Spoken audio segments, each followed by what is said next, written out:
अस्सलाम वालेकुम।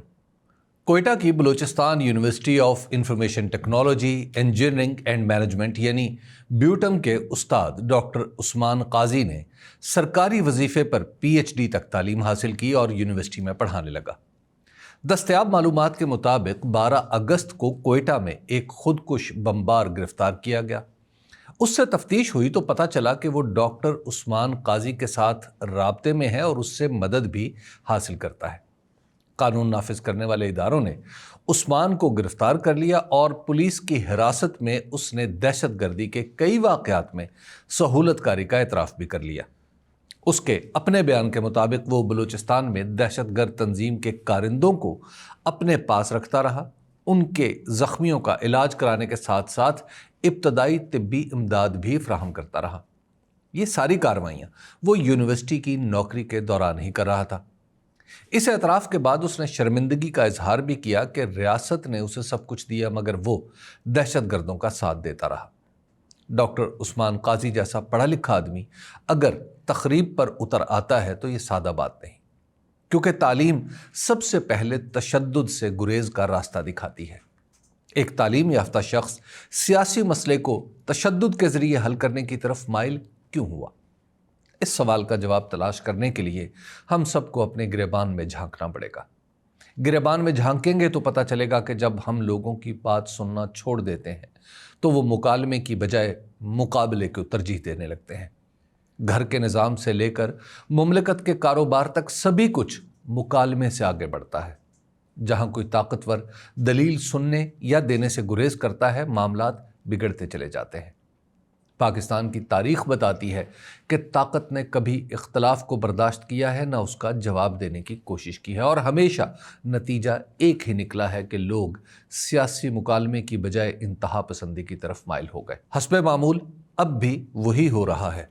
बलूचिस्तान के मसले को सुलझाने की बजाय ये कहने पर इक्तफा किया जाता है कि ये मसला महज चंद अजला का है, ये चंद 100 लोग हैं, अक्सरियत हमारे साथ है, ये मसला सियासी नहीं बल्कि बैनुल अक़वामी है, वगैरह वगैरह। ऐसा नहीं कि ये सब कुछ गलत है। इन सब बयानात में किसी न किसी हद तक सदाकत ज़रूर मौजूद है, मगर ये सूरत हाल की मुकम्मल तस्वीर नहीं। पूरी बात यह है कि बलूचिस्तान के लोगों के दिल में बदगुमानियाँ और गलत फहमियाँ पल रही हैं। इन्हें दूर करने का आसान तरीन तरीक़ा है कि लोगों को बात करने दी जाए। जब गुफ्तगू होगी तो शिकवे भी दूर हो जाएंगे और जहां ज़रूरत होगी हल निकल आएगा। यूनिवर्सिटी के उस्ताद का तशद्दुद की सहूलतकारी करना मामूली वाक़या नहीं। इसका मतलब है कि मसला इससे कहीं ज़्यादा गंभीर है जितना दूर से दिखाई देता है। एक ज़माना था जब निसाबी कुतुब में मशरक़ी पाकिस्तान की अलहदगी के असबाब के ज़ैल में हिंदू असातिज़ा का जिक्र हुआ करता था। शायद आज भी यही जिक्र होता हो। उन असातिज़ा का किरदार ये बताया जाता था कि उन्होंने मशरक़ी पाकिस्तान के तलबा के दिलो दिमाग में कौम परस्ती के नज़रियात पैदा कर दिए। इसके नतीजे में बंगाली तलबा ने पहले उर्दू को वाहिद कौमी ज़बान तस्लीम करने की बजाय बंगाली को भी कौमी ज़बान बनाने के लिए मुजाहरे किए।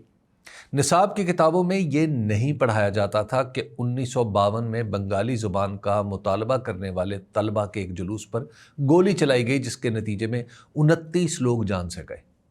मशरक़ी पाकिस्तान के तलबा हमेशा से अपनी शनाख्त के बारे में हसास थे, मगर मगरबी पाकिस्तान की अशराफिया उन्हें शनाख्त या इख्तियार देने के लिए तैयार नहीं थी। बंगाली ज़ुबान से शुरू होने वाला इख्तलाफ अपनी शक्लें बदलता चला गया और आखिरकार मशरक़ी पाकिस्तान बांग्लादेश बन गया। बाकी मानदा पाकिस्तान के दारुल हुकूमत ने फिर भी कुछ नहीं समझा और अलहदगी की ज़िम्मेदारी हिंदू असातिज़ा पर डालकर अगली नस्ल को पढ़ाना शुरू कर दिया। इस पर कभी किसी ने गौर नहीं किया कि पाकिस्तानी होते हुए भी आवाम को अपनी नस्ली, इलाकाई और मजहबी शनाख्तें न देने से क्या क्या पेचीदगियाँ पैदा हो सकती हैं। कोयटा का डॉक्टर उस्मान काजी महज एक मिसाल है जो भटक कर दूसरी तरफ चला गया। बलूचिस्तान में असल मसला क्या है और डॉक्टर उस्मान काजी जैसा शख्स क्यों दहशतगर्दों का सहूलतकार बना, इस सवाल का जवाब सभी जानते हैं, मगर कहने की हिम्मत कम ही करते हैं। इसलिए मैंने यही सवाल आर्टिफिशियल इंटेलिजेंस यानी चैट जीपीटी से पूछा तो उसका जवाब हूबहू वही था जो हम सबके जहनों में है। आर्टिफिशियल इंटेलिजेंस ने 5 बुनियादी वजूहात बताई जो डॉक्टर उस्मान काजी को इस रास्ते पर ले जाने की बुनियाद बनी। पहला सबब यह है کہ بلوچستان کے بہت سے تعلیم یافتہ نوجوان یہ محسوس کرتے ہیں کہ انہیں قومی دھارے میں وہ مقام نہیں ملا جس کے وہ حقدار ہیں۔ وسائل کی تقسیم، ملازمتوں کے مواقع اور سیاسی نمائندگی کے معاملات میں محرومی کا بیانیہ وہاں بہت مضبوط ہے۔ یہی احساس محرومی تعلیم یافتہ شخص کو بھی اس سوچ پر لے آتا ہے کہ پرامن سیاست ناکام ہے، لہٰذا سخت اقدامات ہی تبدیلی لا سکتے ہیں۔ دوسرا یہ ہے کہ بلوچ قوم پرست جماعتیں اور تحریکیں مسلسل یہ بات کرتی ہیں کہ وفاق انہیں حق نہیں دیتا اور ان کے وسائل لوٹ لیے جاتے ہیں۔ ایک لیکچرر جو خود کو قوم کا خادم سمجھتا ہو، جب بار بار یہ بیانیاں سنتا ہے اور اپنے ارد گرد پھیلی محرومی کو اسی عینک سے دیکھتا ہے تو وہ تشدد کو قوم کی بقا کے لیے جائز سمجھنے لگتا ہے۔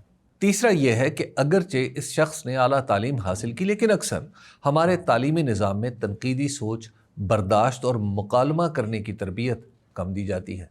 نتیجہ یہ ہوتا ہے کہ فرد تعلیم یافتہ تو ہوتا ہے مگر اس کا ذہن کھلا نہیں ہوتا۔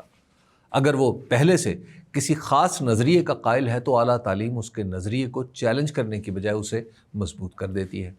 چوتھا یہ کہ بعض اوقات ایسے افراد کے ذاتی تجربات بھی انہیں تشدد کی طرف دھکیلتے ہیں۔ مثال کے طور پر اگر وہ کسی سرکاری ادارے کے رویے سے تضحیک یا ناانصافی کا شکار ہوئے ہوں تو ان کے اندر ریاست کے خلاف ایک تلخی پیدا ہو جاتی ہے، پھر وہ اپنی تعلیم اور مقام کو استعمال کر کے اس نفرت کو ایک منظم شکل دیتے ہیں۔ پانچواں یہ ہے کہ قوم پرستانہ سیاست میں اکثر تعلیم یافتہ لوگوں کو یہ سکھایا جاتا ہے کہ وہ قلم کے ساتھ ساتھ بندوق کو بھی جدوجہد کا حصہ سمجھیں۔ اس لیے جب کوئی لیکچرر اپنے طلبہ یا ساتھیوں کو تحریک کا حصہ بننے کی ترغیب دیتا ہے تو وہ خود کو غدار نہیں بلکہ مجاہد سمجھتا ہے۔ چیٹ جی پی ٹی یہ 5 اسباب بیان کرنے کے بعد نتیجہ نکالتا ہے کہ ڈاکٹر عثمان قاضی کے اندر احساس محرومی، قوم پرستانہ بیانیاں، ذاتی تلخ تجربات اور تعلیم کے یک رخ پن نے مل کر ایک ایسا ذہن بنایا جو مکالمے اور دلیل کی بجائے بندوق کو حل سمجھنے لگا۔ ریاستی وظیفے پر تعلیم حاصل کرنے کے باوجود وہ یہ سمجھ نہ پایا کہ اصل طاقت جمہوری عمل اور پرامن جدوجہد میں ہے۔ آرٹیفیشل انٹیلیجنس بلوچستان کا 5 نکاتی حل بھی تجویز کرتی ہے جو شفاف سیاسی عمل، مقامی قیادت پر انحصار، مثبت رویہ، انسانی حقوق کے احترام اور طلبہ کو مکالمے کی تربیت دینے پر مبنی ہے۔ یہ حل نہ صرف معقول ہے بلکہ قابل قبول بھی ہے۔ پچھلی کئی دہائیوں سے ہم بلوچستان کو انٹیلیجنس پر بھروسہ کر کے تو ٹھیک نہیں کر سکے۔ ایک دفعہ آرٹیفیشل انٹیلیجنس کو موقع دے کر دیکھ لیں، یقیناً بہتری آئے گی۔ شکریہ۔